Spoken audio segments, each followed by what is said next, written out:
नारायणपटना की रात, एक सच्ची डरावनी कहानी। कभी कभी कुछ सफर ऐसे होते हैं जो इंसान को हमेशा के लिए बदल देते हैं। ये कहानी मेरे साथ हुई 8 मार्च 2018 की एक रात, जो आज भी मेरी रूह तक को कंपा देती है। एक अनजान सफर की शुरुआत शाम के ठीक 6:07 बजे मैं आंध्र प्रदेश के पार्वतीपुरम स्टेशन पर ट्रेन से उतरा। वो मेरी पहली अकेली यात्रा थी, अपने एक दोस्त से मिलने के लिए। मन में हल्का उत्साह था, लेकिन माहौल कुछ अजीब था।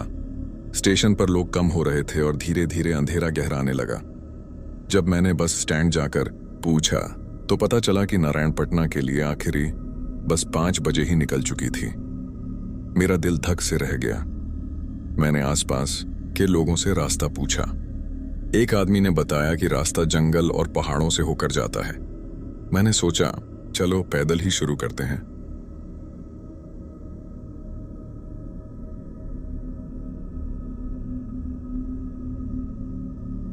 जैसे ही मैं 2 किलोमीटर पैदल चला, एक ऑनेटो आया। मैंने पूछा, भैया नारायणपटना जाओगे? उसने कहा, नहीं, मैं तो अलमंडा जाऊंगा, पर वहां से 30 किमी दूर है नारायणपटना। मन ही मन सोचा, शायद वहां से और कुछ मिल जाए। मैं बैठ गया। रास्ते में सुनसान जंगल, सूखे पत्तों की आवाज और ऑनेटो की खटखट मेरे कानों में गूंज रही थी।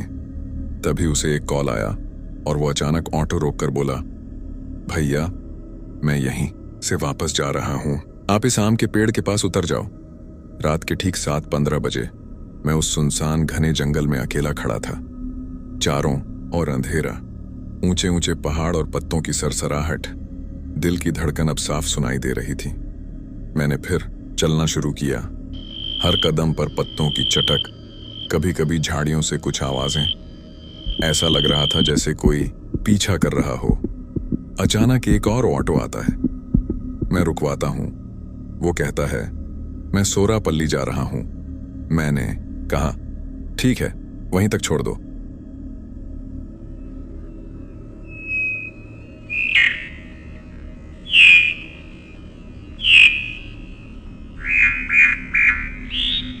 रात 9 बजे मैं सोरापल्ली पहुंचा।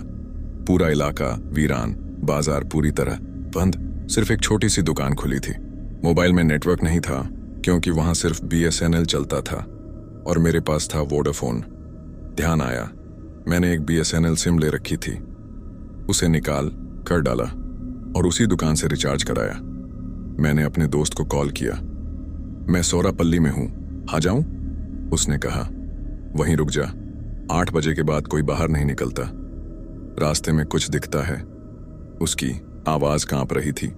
मेरे रोंगटे खड़े हो गए, लेकिन मैंने ठान लिया, अब जो होगा देखा जाएगा। बजरंग बली का नाम लिया और चल पड़ा।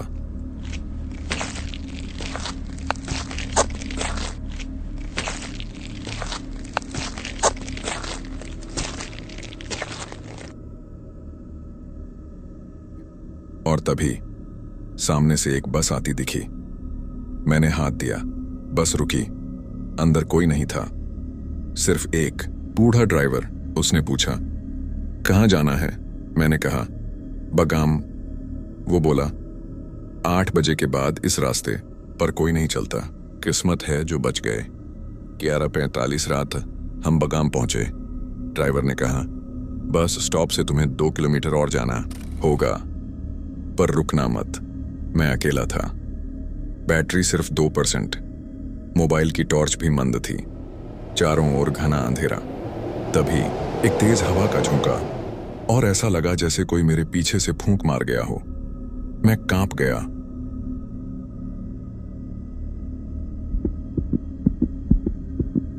मेरे रोंगटे खड़े हो गए, लेकिन मैंने ठान लिया, अब जो होगा देखा जाएगा। बजरंग बली का नाम लिया और चल पड़ा।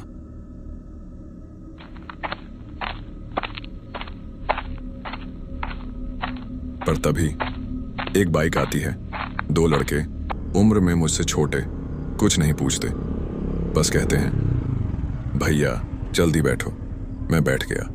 थोड़ी दूर चलने के बाद वो बाइक रुकी और बोले, भाई तुम्हारा दोस्त इस तरफ है। मैं मुड़ा, शुक्रिया कहना चाहा, लेकिन वो दोनों लड़के वहां ऐसे चले गए। रात के ठीक 12 बजे मैं दोस्त के घर पहुंचा। उसने दरवाजा खोला। मेरी हालत देख सन्न रह गया। मैंने सब बताया। वो कांपते हुए बोला, वो जगह जहां तू उतरा था, वहां हर हफ्ते 3-4 एक्सीडेंट होते हैं। लोग कहते हैं वहां भूत बैठता है, जो दिखता है वही खत्म हो जाता है। शायद बजरंग बली ने तुझे आज बचा लिया। उस रात जो मैंने देखा वो सिर्फ एक सफर नहीं था, वो मेरी हिम्मत, मेरा भाग्य और शायद किसी दैवी शक्ति की परीक्षा थी। और मैं आज भी सोचता हूं वो 2 लड़के इंसान थे या कुछ और। दोस्तों, ये कोई कहानी नहीं है, बल्कि मेरे साथ घटी एक सच्ची घटना है। दोस्तों, अगर आपको कभी किसी अनजान जगह पर सफर करना पड़े तो डरिए मत, बस बजरंगबली का नाम लीजिए और निडर होकर आगे बढ़िए। और अगर आप सच में बजरंगबली को मानते हैं तो हमारे चैनल को जरूर सब्सक्राइब करें।